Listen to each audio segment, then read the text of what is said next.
नमस्कार, कैसे हो? मस्त ना। कुसुम प्राइवेट ट्यूटोरियल में आपका स्वागत है। आज हम 10th स्टैंडर्ड का हिंदी का लेसन लेंगे। संचयन भाग 2 का नाम है हरिहर काका और उसके जो लेखक हैं वो है मिथिलेश्वर जी। हरिहर काका इस कहानी के माध्यम से मिथिलेश्वर जी ने पारिवारिक जीवन और समाज में बढ़ता हुआ धन का लालच इसका वर्णन किया है और धन के कारण लोग अपनों से कैसे पराये हो जाते हैं और पराया होने के साथ उन्हें समाज में कष्ट उठाने पड़ते हैं। इसका वर्णन इस पाठ में बखूबी किया है। पढ़ते हैं पाठ का सार। लेखक और हरिहर काका के बहुत नज़दीकी संबंध थे। क्यों? क्योंकि वे उनके पड़ोसी थे और लेखक छोटे थे तब से हरिहर काका उन्हें प्यार करते थे और अपने मन की सारी बातें लेखक को बताया करते थे। गांव में एक पूजा स्थल था और जिसका नाम था ठाकुरबाड़ी।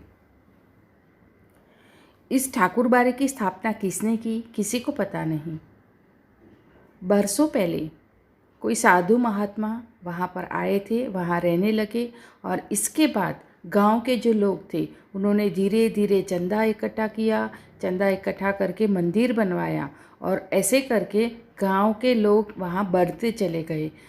तो इस तरह से जो मंदिर था उस मंदिर का विस्तार भी बढ़ते गया। और हरिहर काका का परिवार, गांव में हरिहर काका के 3 भाई और हरिहर काका ऐसे 4 भाई थे। हरिहर काका को छोड़कर उन तीनों भाइयों का हरा भरा परिवार था। हरिहर काका थे। हरिहर काका की 2 शादियां हुई मगर दोनों की पत्नियां बिना बच्चा जने स्वर्ग सिधार गई। काका की अपनी खुद की कोई औलाद नहीं थी। वे अपने भाइयों के परिवार के साथ रहते थे। उनके परिवार के पास 60 बीघे खेत थे। प्रत्येक के हिस्से में 15 बीघे ज़मीन आई और हरिहर काका के पास भी 15 बीघे ज़मीन आई। लेकिन ये जो ज़मीन थी, इस ज़मीन पर उन भाइयों की नज़र थी और साथ साथ में जो महंत था, ठाकुरबाड़ी में जो महंत था उसकी भी नज़र जायदाद थी उसके ऊपर थी। हरिहर काका अपने भाइयों के साथ रहते थे। शुरू में तो हरिहर काका की सेवा होती रही लेकिन बाद में धीरे धीरे सभी उनसे दूर होते चले। उनको बच्चा कुच्चा खाना दिया जाता और इनके भाइयों की जो पत्नी थी वो उनके साथ अच्छा व्यवहार नहीं करती थी। एक बार तो उन्होंने बहुत हद ही कर दी थी। एक दिन उनके भतीजे का दोस्त शहर से गांव आया। उसके आने पर परिवार में तरह तरह के व्यंजन बनाए गए मगर हरिहर काका को वही भात और अचार परोस दिया गया। उन्होंने थाली उठाकर फेंक दी और घर से निकल गए। इतना उनको गुस्सा आ गया और जैसे यहाँ घर से वो निकले, जो ठाकुरबाड़ी का महंत था उसने देख लिया। वो हरिहर काका को अपने वहाँ लेके गया और जब उन्हें काका के गुस्से के बारे में पता चला तो वो उन्हें अपने साथ ठाकुरबाड़ी ले आए। महंत ने हरिहर काका को प्यार से समझाया कि वे क्यों सांसारिक मोह माया के चक्कर में पड़े हैं, अपनी ज़मीन ठाकुरबाड़ी के नाम लिखकर यहीं रहें। ठाकुरदारी में महंत द्वारा जो हरिहर काका की सारी खातिरदारी की गई, उन्हें स्वादिष्ट भोजन खिलाया गया, उनका अच्छी तरह से स्वागत किया और आराम से उन्हें सोने दिया गया। लेकिन यहाँ पर महंत जो था वो कैसा था? लालची था। उसकी ये इच्छा थी कि हरिहर काका अपनी ज़मीन ठाकुरबाड़ी के नाम लिख दे और ठाठ से ठाकुरबाड़ी में रहे। और उनको कहते हैं, उनको हरिहर काका को ये भी बातें कहने लगा कि अगर आपकी जितनी भी ज़मीन है वो सारी ज़मीन आप ठाकुरबाड़ी के नाम कर दीजिए। ऐसा करने से आपका नाम तीनों लोकों में हो जाएगा, आपका नाम अमर हो जाएगा और जब आप स्वर्ग में सिधाओगे तभी स्वर्ग से विमान आपको लेने आएगा और लोग आपकी आरती भी उतारेंगे। ऐसे कहकर उनको लालच देने लगा। जब हरिहर काका के भाई खेतों से लौटकर घर आए तो उन्हें सब बातों का पता चला। वे भी ज़मीन के लालच में बेचैन हो गए। उन्होंने सोचा कि अगर महंत ने काका को बहका लिया तो सारी जायदाद उनके हाथ से निकल जाएगी। उन्होंने अपनी पत्नियों को खूब फटकारा, खूब डांटा और काफ़ी सोच विचार कर वे हरिहर काका को लेने के लिए ठाकुरबाड़ी की ओर चल दिए। उनके जो भाई थे वो सारे उनको समझाने लगे। तो इस समझाने के बाद हरिहर काका वापस घर आ गए। घर पर सभी ने उनके पांव पकड़कर माफ़ी मांगी। जमीन का लोभ था इसलिए उनकी अच्छी सेवा की गई। काका हैरान थे, उन्हें उनकी इच्छानुसार भोजन मिलने लगा। अगर थोड़ी सी भी वो आवाज़ लगाते घर वालों को तो घर वाले हाजिर हो जाते थे। हरिहर काका ने सोचा कि अपने अपने होते हैं, तभी उनको ये एहसास हो गया कि नहीं, मेरे जो परिवार के सदस्य हैं वो बहुत अच्छे हैं।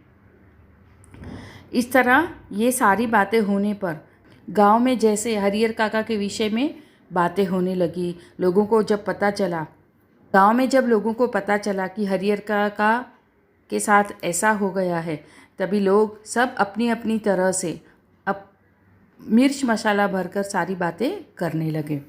और लोग ये भी कहने लगे कि काका को अपनी ज़मीन ठाकुरबाड़ी के नाम लिख देनी चाहिए, इससे उनका नाम अमर हो जाएगा। किसी ने ये भी कहा कि अपनी ज़मीन अपने भाइयों के परिवार को देनी चाहिए। जितने मुँह इतनी बातें होने लगी। गांव में हर किसी को यही जिज्ञासा थी कि हरिहर काका की ज़मीन अब किसके नाम होगी। आखिर ऐसा दिन भी आ गया कि हरिहर काका ने एक दिन लेखक को अपने मन की उलझन बताई। फैसला हुआ कि अपने जीते जी किसी को भी अपनी जायदाद का स्वामी बनाना ठीक नहीं है। उनको उन लोगों के उदाहरण याद आए जिन्होंने जीते जी अपनी जायदाद किसी के नाम कर दी थी। उनका जीवन नरक बन गया था। अभी जैसे पता चला कि हरिहर काका किसी को भी ज़मीन जायदाद नहीं देने वाले हैं, तभी महंत के मन में लालच आई और उसने काका का अपहरण करवा लिया। इतना ही नहीं, उसने ज़बरदस्ती काका के अंगूठे के निशान भी ले लिए। हरिहर काका का महंत की इज्जत करते थे। उनको लगता था कि महंत बहुत अच्छा आदमी है, लेकिन इस घटना के बाद उन्हें महंत और ठाकुरबाड़ी से नफरत हो गई।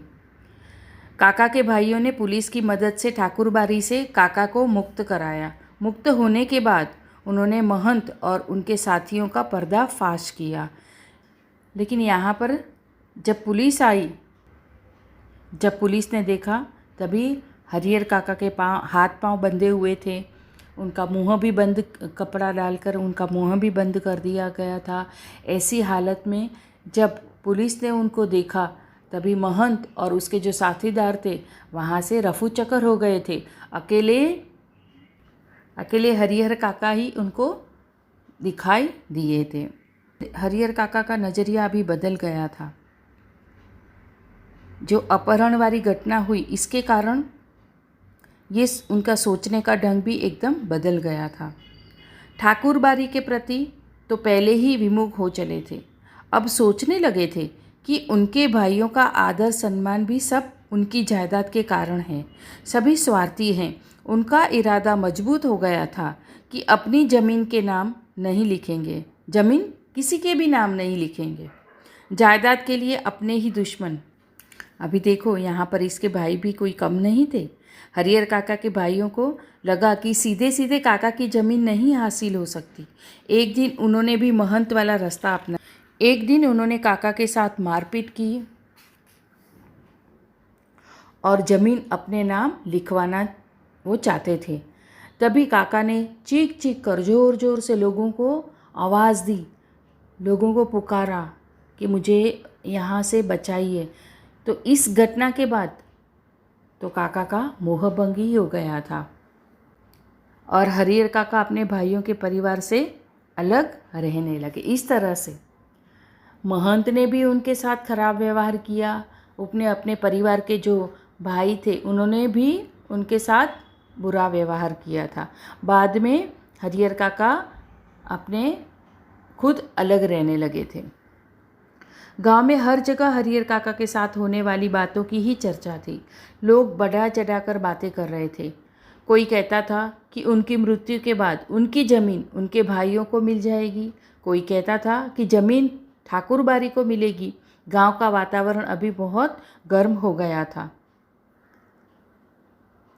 इन सब घटनाओं का हरिहर काका पर यह प्रभाव पड़ा कि वे मौन रहने लगे, किसी से कोई बात नहीं करते, बस खुली आंखों से आकाश को ताकते रहते हैं। उन्होंने एक नौकर भी रख लिया था, वही उनका ख्याल रखता था। पुलिस के जवान भी काका के खर्चे पर मौज कर रहे थे। तो बच्चों, आपको पता चल गया होगा कि हरिहर काका क्यों लेखक से और किसी से भी बात नहीं कर रहे थे। अपने सगे भाई और महंत से उम्मीद नहीं थी कि वे लोग इनका अपहरण करेंगे, और उतना ही नहीं, हथियारों से वार भी करेंगे। और वो भी क्यों? सिर्फ अपनी ज़मीन जायदाद के लिए।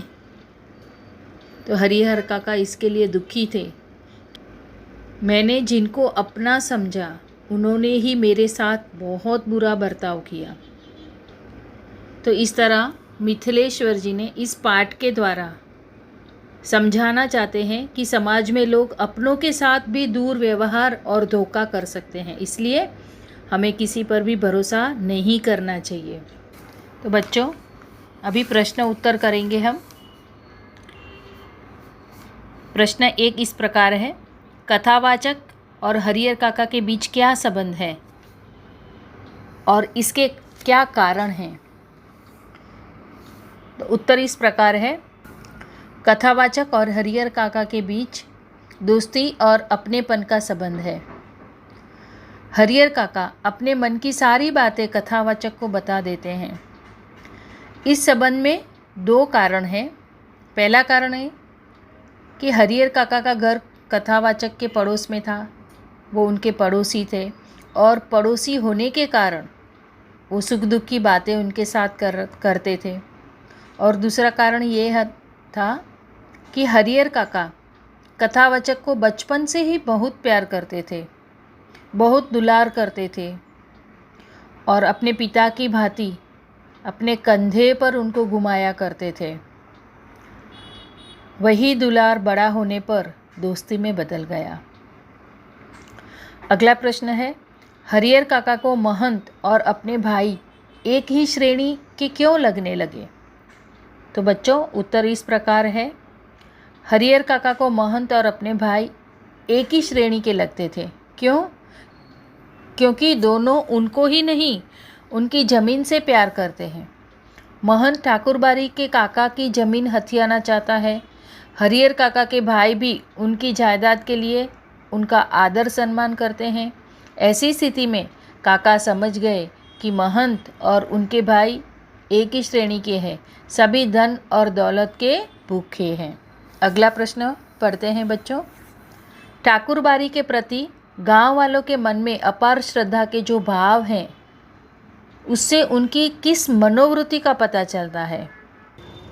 उत्तर इस प्रकार है, जब ठाकुरबाड़ी के महंत और काका के भाइयों ने उन पर जुल्म और अत्याचार किए, कागजों पर जबरदस्ती उनके अंगूठे के निशान लिए और उन्हें बांधकर मारा पीटा, तो हरिहर काका को इस बात का अच्छी तरह से पता चल गया, उनको ज्ञात हो गया कि वे सभी धन दौलत के लालच में ही उनकी खातिरदारी कर रहे हैं। फिर उनके भाइयों ने भी उनके साथ दुर्व्यवहार किया, तो काका समझ गए कि सब उनकी ज़मीन जायदाद हथियाने के लिए ही आदर और सम्मान कर रहे हैं। इतना ही नहीं, उनकी सेवा भी इसीलिए कर रहे हैं। फिर काका ने ऐलान कर दिया, काका ने बता दिया कि वे अपने जीते जी अपने हिस्से की ज़मीन किसी के नाम नहीं लिखेंगे। आगे का प्रश्न पढ़ते हैं बच्चों। अनपढ़ होते हुए भी हरिहर काका दुनिया की बेहतर समझ रखते हैं, कहानी के आधार पर स्पष्ट कीजिए। तो बच्चों, इसका आंसर इस प्रकार है, अनपढ़ होते हुए भी हरिहर काका दुनिया की बेहतर समझ रखते हैं। वे जानते हैं कि जब तक उनकी ज़मीन जायदाद उनके पास है, तब तक कोई उनका कुछ भी नहीं कर सकता, सब उनका आदर करेंगे। ठाकुरबाड़ी के महंत उनको इसलिए समझाते हैं क्योंकि वह उनकी जमीन ठाकुरबाड़ी के नाम करवाना चाहते हैं। उनके भाई उनका आदर सत्कार जमीन के कारण करते हैं। हरिहर काका ऐसे कई लोगों को जानते हैं जिन्होंने अपने जीते जी अपनी जमीन किसी और के नाम लिख दी थी। बाद में उनका जीवन कैसा बन गया? उनका जीवन नर्क बन गया। वे नहीं चाहते थे कि उनके साथ भी ऐसा हो। अगला प्रश्न बच्चों पढ़ते हैं। हरिहर काका को जबरन उठा ले जाने वाले कौन थे? उन्होंने उनके साथ कैसा बर्ताव किया? तो उत्तर इस प्रकार है। हरिहर काका को जबरन उठा ले जाने वाले लोग ठाकुरबाड़ी के साधु संत और महंत के पक्षधर थे। वे उनको ठाकुरबाड़ी में ले गए। महंत और उनके साथियों ने हरिहर काका के साथ बहुत बुरा व्यवहार किया। उन्होंने जबरन जमीन के कागजों पर काका के अंगूठे के निशान लिए। वे लोग काका के हाथ पांव बांधकर और मुंह में कपड़ा ठूंसकर भाग गए थे। अगला प्रश्न इस प्रकार है बच्चों। हरिहर काका के मामले में गांव वालों की क्या राय थी और उसके क्या कारण थे? तो उत्तर देखते हैं हम। हरिहर काका के मामले में गांव वालों की अलग अलग राय थी। एक तरफ चटोर किस्म के लोग थे जो सुबह शाम प्रसाद के बहाने ठाकुरबाड़ी में भोजन किया करते थे। वे लोग महंत और साधु संतों को खुश रखना चाहते थे, इसलिए हरिहर काका की जमीन ठाकुरबाड़ी के नाम लिखवाने की वो बात कर रहे थे। दूसरी तरफ गांव के जो विकासशील विचारों वाले लोग थे, वे किसान थे और जानते थे कि किसान के लिए ज़मीन का क्या महत्व है। वे लोग चाहते थे कि काका को अपनी ज़मीन अपने भाइयों के नाम लिख देनी चाहिए। अगला प्रश्न पढ़ते हैं बच्चों। कहानी के आधार पर स्पष्ट कीजिए कि लेखक ने यह क्यों कहा। अज्ञात की स्थिति में ही मनुष्य मृत्यु से डरते हैं। ज्ञान होने के बाद तो आदमी आवश्यकता पड़ने पर मृत्यु को वरण करने के लिए तैयार हो जाते हैं। बच्चों यहाँ पर वरण का अर्थ है धारण, तो धारण करने के लिए तैयार हो जाते हैं। उत्तर इस प्रकार है। लेखक ने यह इसलिए कहा क्योंकि हरिहर काका वाली स्थिति में फंसा हर आदमी जानता है कि बार बार की मौत से अच्छी है एक बार ही मौत हो। काका जानते थे कि एक बार ज़मीन उन्होंने भाइयों के नाम अगर लिख दी तो भी उनकी ज़िंदगी कैसी नरक बन जाएगी। अंत उन्होंने इनकार कर दिया, साफ मना कर दिया उन्होंने, और मौत से टकराने के लिए भी तैयार हो गए। हरिहर काका की इसी मनस्थिति के कारण लेखक ने उक्त कथन कहा है। अगला प्रश्न पढ़ते हैं। समाज में रिश्तों की क्या अहमियत है, इस विषय पर अपने विचार प्रकट कीजिए। समाज में रिश्तों की अहम भूमिका है। रिश्तों से ही व्यक्ति समाज में मान सम्मान पाता है। रिश्तों के कारण ही व्यक्ति अच्छा और बुरा कहलाता है। भी रिश्तों के कारण ही हमें पता चलता है कौन अपने हैं कौन पराये हैं। एक परिवार के सदस्य एक दूसरे के साथ सुख दुख में एक दूसरे के काम आते हैं। पारिवारिक सदस्य अगर किसी वजह से एक दूसरे से अलग भी हो जाएं, तो भी उनमें आपसी प्रेम का भाव बना रहता है। ऐसा कहा जाता है कि समाज में रिश्तों की भूमिका बहुत महत्वपूर्ण है। अगला प्रश्न बच्चों पढ़ते हैं हम। यदि आपके आसपास हरिहर काका जैसी हालत में कोई हो तो आप उसकी किस प्रकार मदद करेंगे? यदि हमारे आसपास हरिहर काका जैसी हालत में कोई व्यक्ति हो तो हम उनके पास जाकर बैठेंगे, उनसे बातें करेंगे, अपना समय निकाल कर उनके सुख दुख के हाल हम पूछेंगे। हम उनके साथ खाने पीने की वस्तुएं बांटेंगे। उनको जो पसंद हो, जो वस्तु दे सकते हैं वो हम उनको देने की कोशिश करेंगे। हंसी मजाक की बातें करके उनको हंसाने की कोशिश भी करेंगे। अगला प्रश्न है बच्चों। हरिहर काका के गांव में यदि मीडिया की पहुंच होती तो उनकी क्या स्थिति होती? अपने शब्दों में लिखिए। बच्चों इसका उत्तर इस प्रकार है कि अगर हरिहर काका के गांव में मीडिया की पहुंच होती तो ये पूरे देश की घटना बन जाती। उनकी ऐसी हालत से परिवार वालों को भी शर्म आ जाती और समाज के जो लोग हैं उनकी सहायता के लिए पहुंच जाते। इतना ही नहीं, पुलिस भी अच्छी तरह से, पूरी तरह से छानबीन भी करती। जो महंत के द्वारा दुर्व्यवहार होते ही हरिहर काका को मीडिया खबरों में ला देता। खबरों में आने के बाद उनके भाइयों की हिम्मत नहीं होती कि उनके साथ ऐसा कोई बर्ताव करें। अगर उनके भाई उनके साथ ऐसा व्यवहार न करते तो उनकी यह हालत नहीं होती। महंत द्वारा दुर्व्यवहार होते ही हरिहर काका को मीडिया खबरों में ला देता और खबरों में आने के बाद उनके भाइयों की हिम्मत भी नहीं होती कि उनके साथ ऐसा बर्ताव करें। अगर उनके भाई उनके साथ ऐसा व्यवहार न करते तो उनकी यह हालत नहीं होती। उनको जीवन जीने का आसान रास्ता मिल जाता। और इस तरह से ये पूरी जो बात है मीडिया की वजह से पूरे देश में पता चल जाती और आइंदा से जो लोग ऐसा दुर्व्यवहार करते हैं, ऐसा करने से लोग भी घबराने लगते हैं। तो बच्चों, यहाँ पर ये हमारे क्वेश्चन आंसर भी ख़त्म हो रहे हैं। आशा है आपको ये समझ में आ गया होगा। और बच्चों, अगर आपको अच्छा लगा हो तो लाइक शेयर करिए और सब्सक्राइब भी कीजिए ताकि मुझे आपसे हौसला मिलता रहे और हम अच्छे से अच्छा वीडियो बनाने की कोशिश करते रहें। धन्यवाद।